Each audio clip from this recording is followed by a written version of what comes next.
Hello guys, I hope you all are doing good. I am Vaishali Khan and we are discussing the VLSI technology. In that we are discussing the CVD and the dielectric thin films, and today this is the second part of the dielectric CVD processes. I hope you all have already watched the first video on the dielectric CVD processes. That was the introductory video on the CVD processes. And if you have still not watched it, it is highly recommended that you go back and watch the first video on the dielectric CVD processes. And also you can watch all of the videos on that CVD and the dielectric thin films, so that all of the things will be very clear to you, which I am going to discuss. First of all, we are starting with the PE-TEOS process. PE is plasma enhanced. I hope you remember the structure of TEOS. So whenever I am using the TEOS, it is going to give me good step coverage due to the high surface mobility. So this is the first advantage of using the TEOS, and let me tell you, this is the most widely used processes in the VLSI fabrication. It is most widely used dielectric CVD process. It is a faster process. It is going to give me good uniformity and the good step coverage, as I have already told you. So it is used mainly for the IMD layer deposition. So now coming to the process. So we have two types of processes in the PE-TEOS. First of all, we have the undoped silicate glass process, and then we have the fluorosilicate glass process. So in the USG process, we have TEOS, which is reacting with the O2 in the presence of plasma and the 400 degrees Celsius to give me SiO2 as the dielectric and the other volatiles. So the TEOS is SiOC2H5 So SiOC2H5 plus O2 in plasma and 400 degrees Celsius is giving me SiO2 plus other volatiles.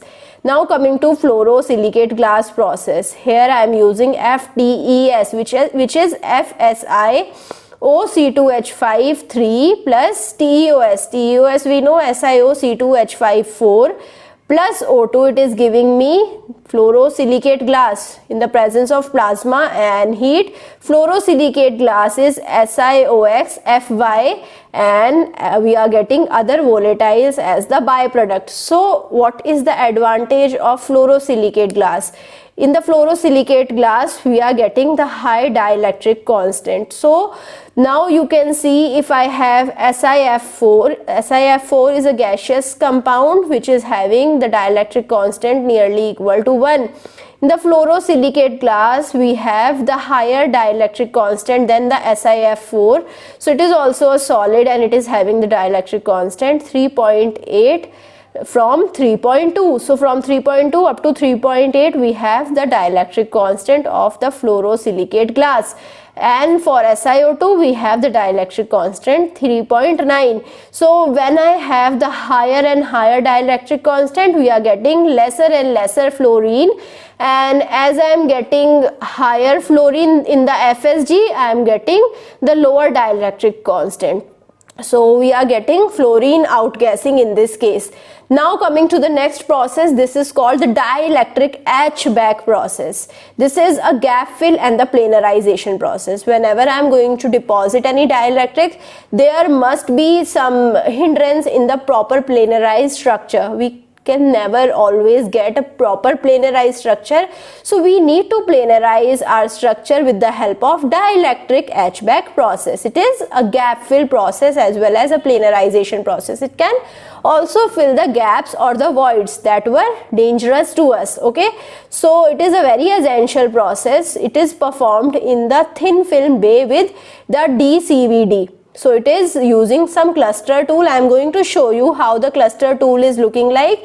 So here we have, in the clusters tool, we have in situ deposition, etch-back and the deposition process. So these three processes are done in situ. In situ means wherever I am doing all of the reactions. So there only I am going to do the deposition, etch and the deposition process. This is called the dielectric etch-back process. So you can see from this figure that first of all we have the deposition. So we are not getting a planarized structure. We are getting the same structure structure or the same type of formation that we had in the chip. So here I had the lower structure, here I had the upper structure. So the same structure is copied when I am going to do the deposition of any dielectric. So first of all I am doing this deposition, then I am going to etch the layer. So here you can see we have etched the dielectric, and after that we are again going to do the deposition. So this deposition layer is more planarized than this deposition layer. Okay, so this is the in situ process, and this is our cluster tool which is using a robot. So here we have the robot is acting as a transfer chamber which is transferring from one chamber to the another chamber of our chip. So transfer of chip is done with the help of this robot. So this is my cassette handler. Okay, it is handling the chip, so, or it is sending the chip to the robot. So after that we have the sputter etch chamber, then we have the chemical vapor deposition chamber, and here again I have the sputter etch chambers. This is my cluster tool. So then we are doing the sputtering of the corner.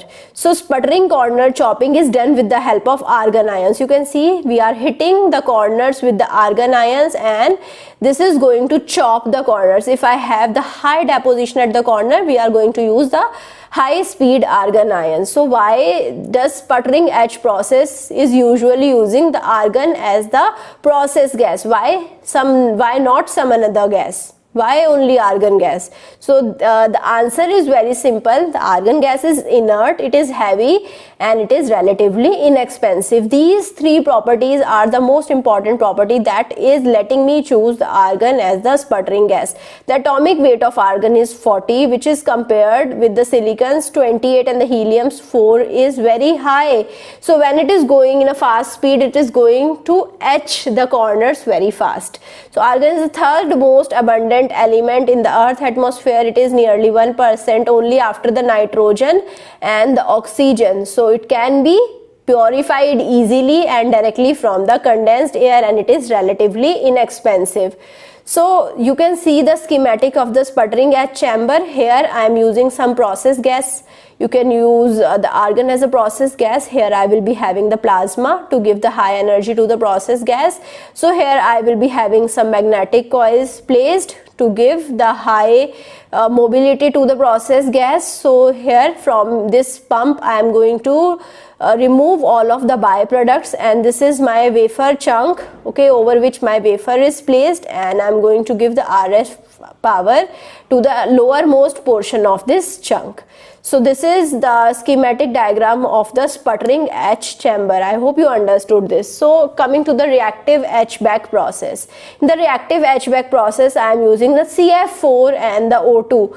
Now here I am having the heavy bombardment plus I am having the chemical reactions as well. Okay, you can see when I was using the argon ions, so here I was not having any chemical reaction, only the argon is going to transfer the momentum to this portion, and it is going to etch the layer from this portion. So here there was no chemical reaction, but now I am using the reactive etch-back process. Here I have the chemical reactions as well. So what are the applications? So first is planarizing. It can be used for the planarization, that we know. Whenever I am using the etch-back of the corner, it is used for the planarization. Also, if I am using the etching at the upper layer, it is going to planarize the surface. Also, it is used for the SOG etch-back process. So you can see the reactive etch-back planarization over here. So this is the layer. It is not a planarized layer. This is 2 micrometer PE-TOS oxide deposition. Now after that I am going to etch back, okay, with the help of reactive etch-back process. So after reactive etch-back, this 2 micrometer PE-TOS oxide deposition is converted into 1 micrometer layer, and you can see it is more planarized than this structure. Okay, for the planarization we are using the reactive etch-back process. Now coming to the ozone TEOS process. So ozone is very unstable molecule, that we know. Ozone is going to dissociate to form the oxygen plus the oxygen radical. So at 400 degrees Celsius, the half-life of ozone is lesser than 1 millisecond. That is very less. right? So it can be used as a carrier of free oxygen radicals. The ozone react with TeOS to form the silicon dioxide. Okay, so silicon dioxide can be used as the dielectric layer. Okay, so ozone is used here as a catalyst, right? So ozone is used as a catalyst, plus high temperature also is going to intensify the reactions. So here I am going to get the excellent conformality as well as the gap fill also, so there is no need of this next process of the planarization, right? So it can be used in the submicron IC chips also, and it can be used with APCVD as well as SACVD. So you can see how we can generate the oxygen. First of all, it can be generated simply with the lightning or the corona discharge. So in the lightning or the corona discharge, oxygen gas is going to dissociate to form the oxygen radicals. O2 in the presence of plasma is going to dissociate in the oxygen radicals. So this oxygen radicals plus O2 plus M is going to give me ozone plus M. Now what is M? M could be O2, N2, argon, helium, etc. So this is how we are generating the oxygen. So this is how our ozonator will be looking like. So in the ozonator we are giving some RF power to the layer, okay, two boundaries of the ozonator, and we are just sending O2 plus N2. So it is going to oxidize here, and with the help of this RF power, so we are going to get O2 plus O3 plus N2 plus nitrous oxide as the output gases. So it has done the ozonation, and this is called as the ozonator. So now coming to the ozone concentration monitoring, how we can monitor the concentration of the ozone. So it is monitored by the help of UV absorption with the help of Beer-Lambert law. Okay, according to the Beer-Lambert law, I is equal to I naught exponential minus XCL, right? So we can find out the concentration with the help of the initial concentration of the ozone. Okay, so you can see here we have the UV lamp. Okay, UV lamp is sending its rays to the mechanical chopper, and then it is sending it to the ozone cell. In the ozone cell we are sending the O3 or O2, and we are getting O3 and O2, but we are having the length of the ozone cell as the L, and with the help of this L and with the help of the initial concentration of O3 and O2, we are going to get any concentration of O3 and O2 at any interval or any time. Here we are having the UV sensor, right, and after that we have the analyzer. So this is how we are going to monitor the ozone concentration at any time in the ozone cell. So what is O3 TeOS USG process? We are having the undoped silicate glass here. So TeOS is going to react with the ozone. So TeOS plus O3 in the presence of heat, it is going to give me SiO2 as a dielectric layer, which can be deposited on the VLSI chip, and in addition to that we are getting some volatile organics as well. So its main application is the STI layer deposition at the high temperature. So if I am using this process at around 550 degrees Celsius, it is going to give me STI layer, and at 400 degrees Celsius it is going to give me IMT layer. So you can see the step coverage and the gap fill. So you can see it is having a very good step coverage possibility and a high gap fill possibility as well. So these are the two advantages of having the O3 TeOS process. So O3 TeOS borophosphosilicate glass and the phosphosilicate glass processes are shown here.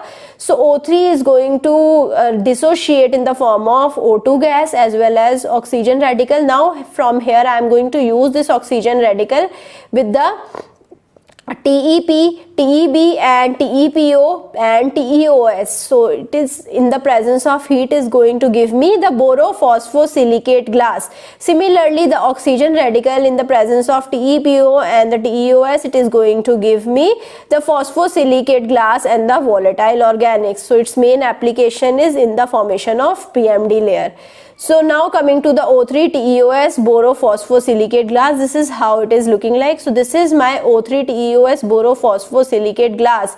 Okay, it is present over the polysilicon. Over the polysilicon we have the silicide. Over that we have the nitride layer. Below that, the nitride layer, I can use the oxide layer, a thin oxide layer as well. And over that we have the O3 TeOS borophosphosilicate glass layer. After that we have the spin-on glass process. So it is similar to the photoresist coating and the baking process.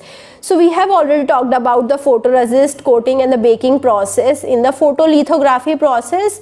So what does the people want? People want the similar technology, so they already know the photolithography process, so the spin-on glass process is very familiar to them. Okay, so people want the familiar technologies. Now it can be used for the IMD gap fill and the planarization also. So two kind of spin-on glass we have. First is using the silicate and second using the siloxane. Okay, so we know what is silicate. Silicate is SiOH4. Okay, so this is the structure of the silicate. So silicon is combined with OH, OH and OH here.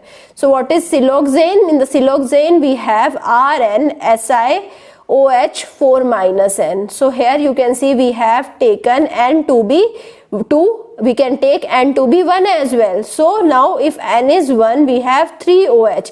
If N is 2 we have 2 OH. Okay, so now if N is 2, R is 2 and OH is 2. So this is my siloxane. So what are the process steps over here? So in the spin-on glass we have different process steps. First of all I am going to do the PECVD of the undoped silicate glass barrier layer. Okay, after that we are going to do the spin-on glass deposition. Okay, here you can see the deposition, and after that we are going to do the SOG. Okay, so that we are getting some planarized structure. So SOG cure is this process, and after that we are going to etch back SOG. Silicon on glass we are going to etch back. Okay, after that we are going to have the PECVD undoped silicate glass capping. So this is the capping structure. These are all of the process steps in the SOG. So I hope you understood each one of these topics that I have discussed in this video. So these are the references, very amazing books that you can refer and you can use them for your further studies as well. If you have any further doubt, you can put the doubt in the comment and I am going to try to reply to you as soon as possible. I hope you like this session. If you like it, please push the like button, subscribe to the channel and also do share it with your friends. Thank you so much.